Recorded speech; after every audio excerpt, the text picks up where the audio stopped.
Hello and welcome everyone today to Bortnik's YouTube channel. My name is James Talberg and I'm very excited to have this conversation today because there has been a lot of speculation, a lot of manipulation around that. We've heard a lot of politicians talking about it. We've basically saw a 10-year trend happening around that situation, and I'm talking about Ukraine joining the European Union.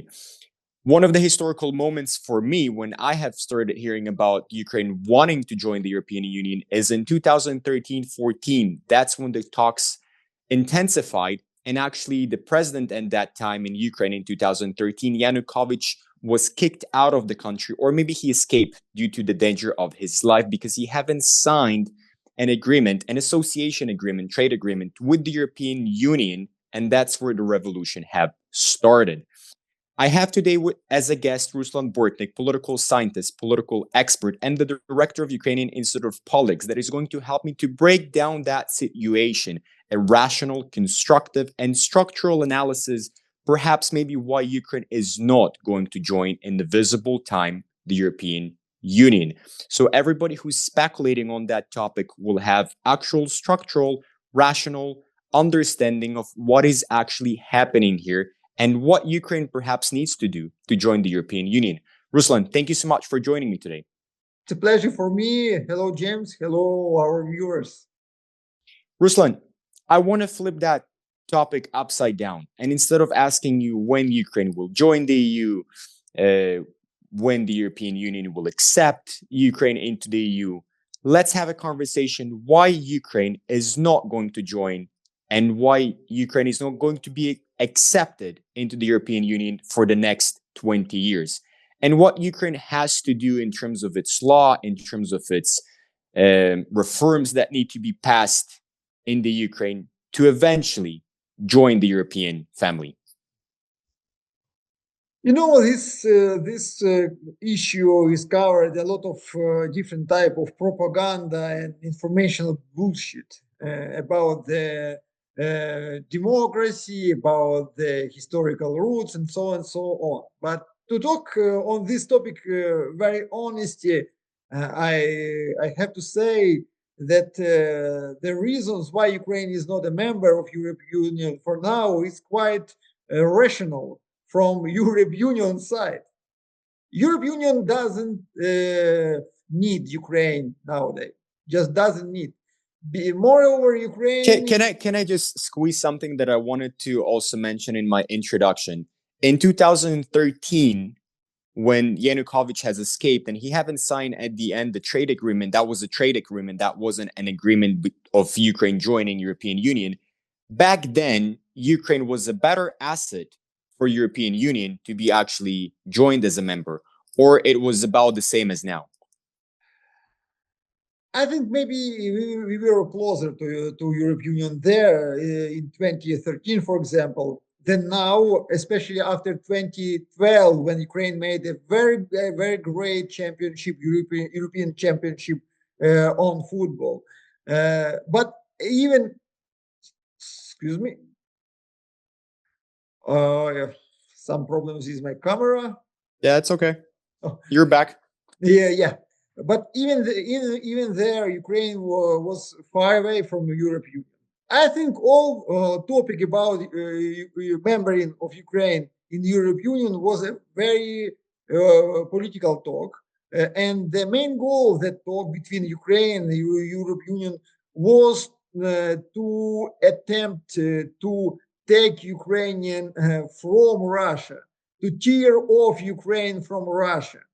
And this dream, which was fulfilled, integrated in Ukrainian society about the European future of Ukraine, was a method or approach how to take Ukrainian society far away from Russian society, how to divide the post-Soviet lands, how to left modern Russia without Ukrainian resources, people's industrial and so on, how to split these territories and how to avoid the future rise of new Russian empire, because Russian empire without Ukraine is almost impossible. So it's not only European Union talks, but with the NATO, we have the same situation. Moreover, I want to emphasize you one historical example. Do you know that in the beginning of Ukrainian independence in 1991, 1994, and later, West, for example, and United States supported a lot of Ukrainian unblock or neutral movement in Ukraine. They developed a very strong neutral movement in Ukraine, not NATO movement, a neutral movement in Ukraine. Why? Because at that time it was a tool how to avoid reintegration of Ukraine to the pro-Russians military unions, like ODKB, which was prepared. So I'm describing you for you this topic only to show all these things, NATO and bloc, NATO or without NATO, European membrane or not membrane, all these things are only tools in political hands, in the hands of politicians. So nowadays, European Union doesn't need Ukraine because from any case, from case of economy, Ukraine is possible to compete European economies, many European countries in the agricultural sector, in logistics sector. In case of political management, because Ukraine is still a very not bad inhabited country, more than 35 million people still in Ukraine due official data. So it means that Ukraine will have a lot of deputies in European Parliament, and Ukrainian presence in all European executive borders will be very high, and it will be a country that will have a lot of influence inside the European Union. And it will change the very tiny balance inside of European Union between the old Western Europe, Germany, France, and etc., and new European countries, Eastern Europe, especially Poland, Baltic countries, and so on. And let's talk about Poland, because what you're talking about is something that I've heard before, that Poland and Hungary and Romania are actually interested to have Ukraine join the European Union, because then the power, the control, the influence will shift from west to east. Poland will benefit from Ukraine joining the European Union because it will have a stronger Eastern bloc. But the newly elected president of Poland, Nawrocki, said that he's against Ukraine joining the European Union. He said, "I'm against the Ukraine joining the European Union at the moment," said Nawrocki to one of the YouTube channels, the one of Hungarian YouTube channels. He also said that there is a lot of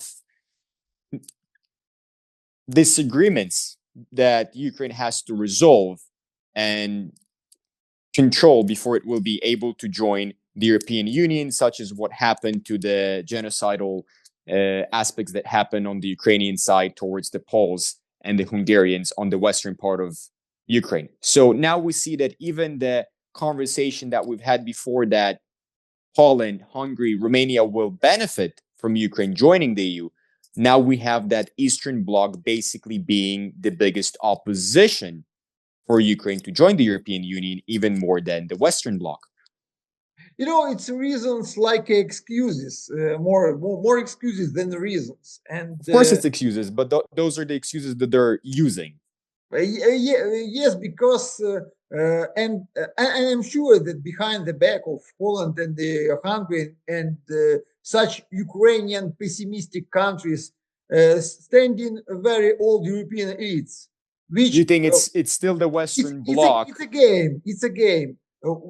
From one hand, we are declaring, stating that Ukraine has to be a member of European Union because it's very important to keep Ukraine in European zone of influence. Very important. And from other hand, we are saying, Poland, Hungary, please say something, make a reasons why Ukraine is not ready to be accepted to European Union. So just to clarify, but both these hands belongs to one body, European elites. And so just to clarify, the Western countries, France, Germany, Belgium, all the Western old bloc, they are just stating publicly, yeah, Ukraine has the right to join. We want Ukraine to join, and they pretend to be. If they say something different, it means that Ukraine will be very disappointed, disoriented, and will fallen down from this zone or European zone of influence somewhere else to Russian or Yeah. to American, Or Chinese or anybody else. But instead of saying that publicly, they're using Poland and Hungary to say that publicly and find more excuses because they have more excuses to come up with to say Yeah, you guys are they, not they, ready. they are playing the role of bad cops, and no more. But comparing, to be honest, if in 2013, for example, if we will count the structure and abilities of Ukraine, of course, will be more was more ready to be a part of member European Union because Ukraine was a rich, peaceful country with strategic placement in the world. Ukraine controlled Crimea, for example. Crimea, yeah, Ukraine had a lot of resources, so that Ukraine during the Yanukovych time was was a better asset. more attractive, was much more attractive, not only for Europe, for everybody. Nowadays, Ukraine, which lost Crimea, Russia captured it, occupied it, and which lost half of natural resources, which has a war with the main nuclear power in the world. This Ukraine is very toxic asset, if you are talking from this way. And this statement, this propaganda, it's also a tool to keep Ukraine in its zone of influence. Ukraine has a lot of Ukraine counted a lot for Poland leadership in the European Union, which lasted from the January 1st this year till the end of the June. It's a Ukraine counted, 6-month term. yeah, Ukraine counted that Poland would help Ukraine a lot to make a deeper integration to the European Union, to cross over some stages of this formal integration, but nothing happened. And nothing happened. Before this, Ukraine claimed Hungary, which also was in the leadership in the European Union, in previous half a year. But we saw even this changing of the leadership has It didn't made help. for Ukraine any significant process because this question is not question of the countries. It's question of hidden strategic policy of European elites. Now, if we go into a more positive perspective, I don't have a deep economical knowledge, but I just want to bring up a couple of examples and try to break them down with you. China, for example, is the fastest growing or in one of the top fastest growing countries in terms of the GDP in the past 10, 20, 30, 40 years.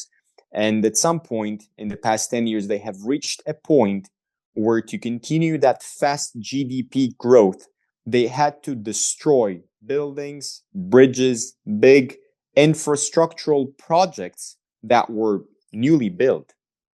They just had to destroy them and rebuild them again to continue that fast GDP growth.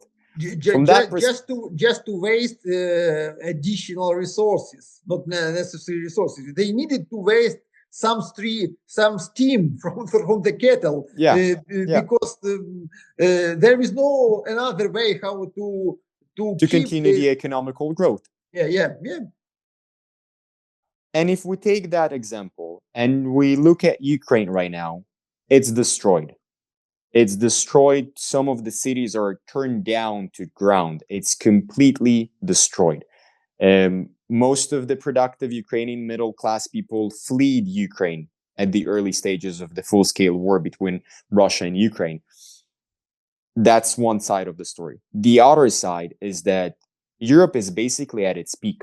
It's not growing economically. It's not advancing fast. It's a very maintained, slow pace growth. And in some countries, it's even stagnating or just plateauing. Would that be a good opportunity for Ukraine and for the European Union to take advantage of that situation and rebuild Ukraine and create situation where Western European and European corporations, companies will have great investment opportunities in Ukraine. And that way, Ukraine will be somehow integrated into the European Union when it will be able to create those economical opportunities when it comes to rebuilding Ukraine after war? Mm, You know, Oswald Spengler wrote a book in 1918. I don't know how. I know this German only name of this book, and uh, decline of the West or decline of the Europe, and this we can translate this the name of this book, and Spengler very clearly described all the process, all the circumstances in which now Ukraine is situated.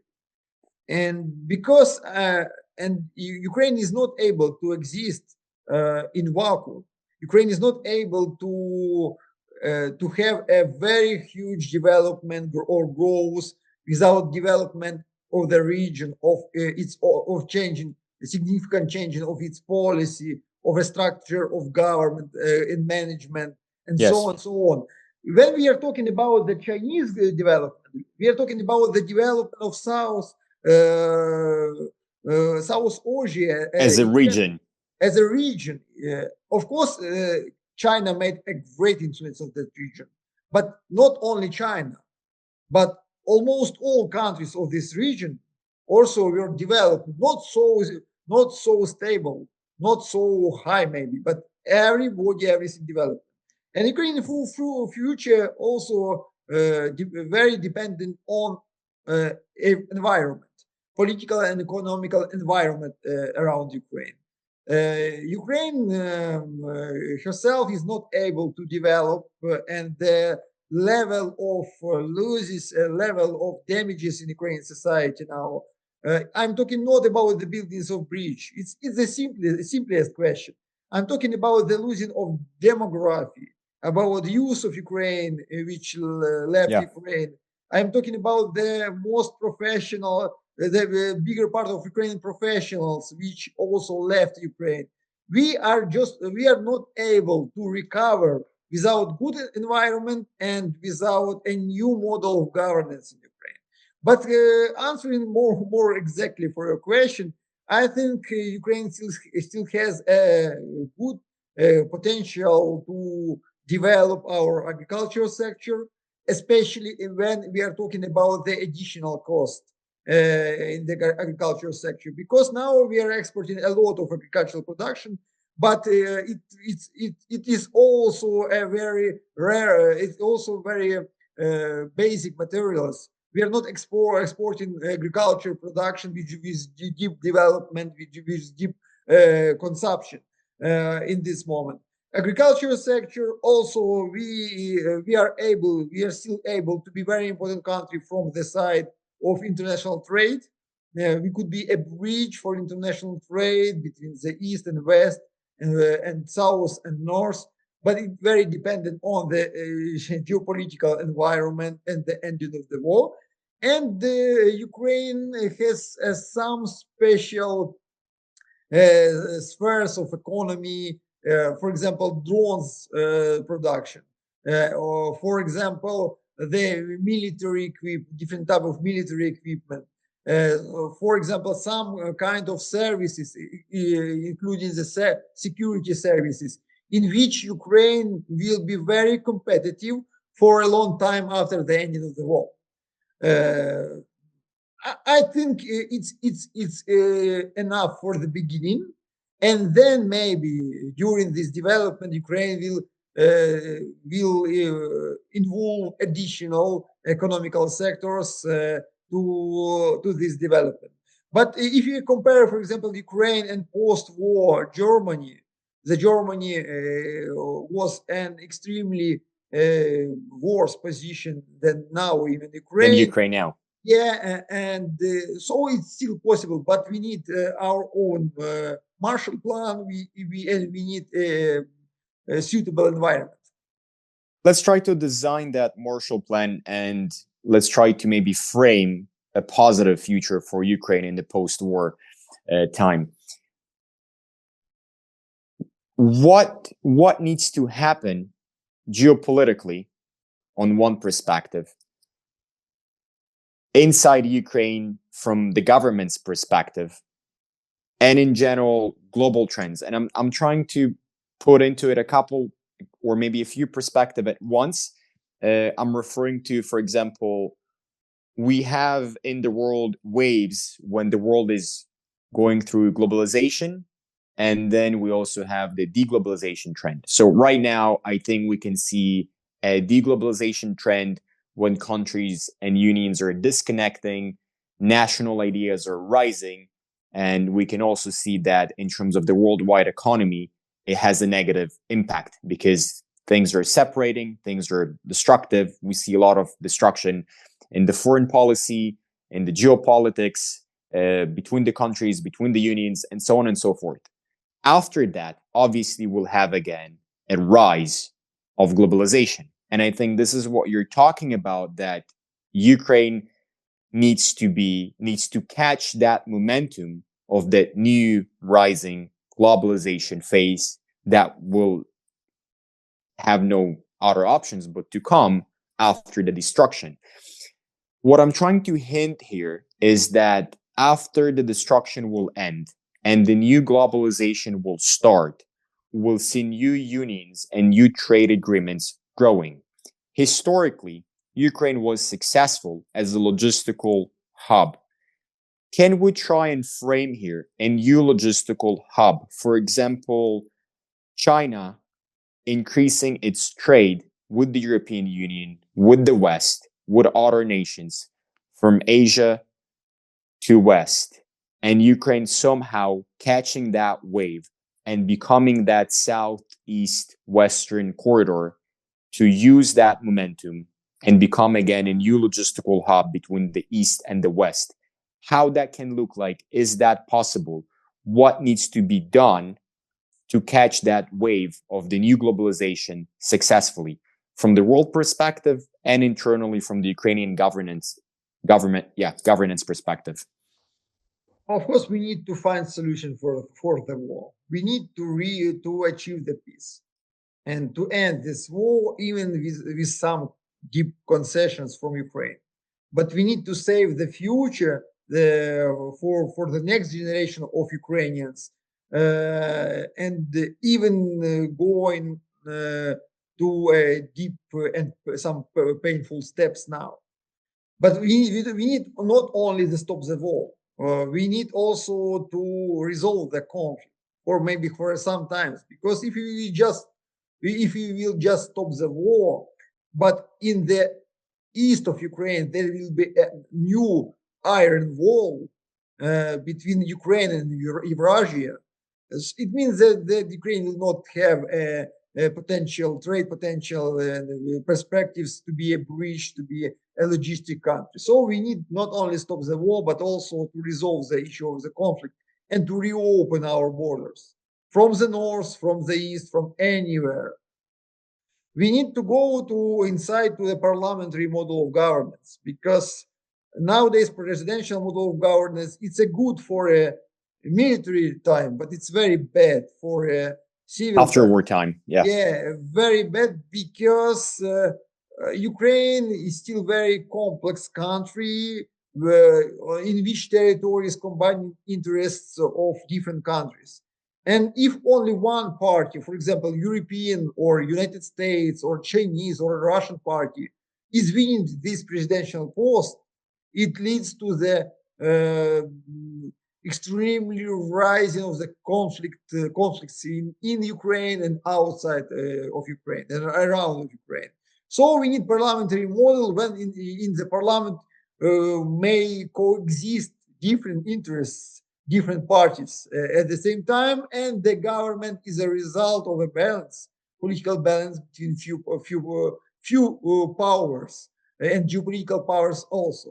We need to transfer all uh, or very hard, very conflict questions to the regional level. I'm talking about the history, humanitarian policy. I'm talking about even about the tax policy or policy about the money involvement to the region. Customs, tax, Yeah, internal everything, corporation rules, everything should everything. go to the regions to the level of the local elites,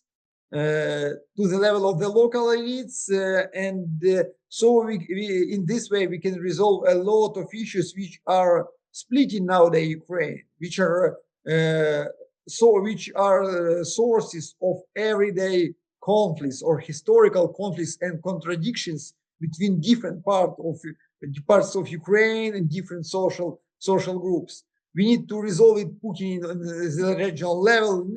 Let's them make a decision taking into account the real situation on the land, and using such tools like referendums and so on. We need to keep the zone of free trade with European Union. And also, we need to think over about such zones with other partners from the east, from the north of Ukraine. We need to find as much as possible zones of free trades. So it makes Ukraine very attractive from the trade policy, from the logistic policy, and of course, we need to find solution for security guarantees for Ukraine. It also, for me, could be a internationally recognized neutral status, for example, recognized by Security Council of United Nations. But we need to take Ukrainian off from this geopolitical battle and to bring Ukraine back with a new geopolitical role. We need to find a new place for Ukraine in this map, not a frontier country, not a border country between the West or East, but the country which is combining all the interests, which is bridging all the interests of the different regions and military and economical blocks. Ruslan, thank you so much. Friends, if you like constructive, rational, pragmatic conversation that have no propaganda, please like, subscribe, and share that video with your friends and family so more people can watch it. Ruslan, thank you again, and we'll be back. Thank you, James. Thank you, friends, for watching us. Thank you. Thank you.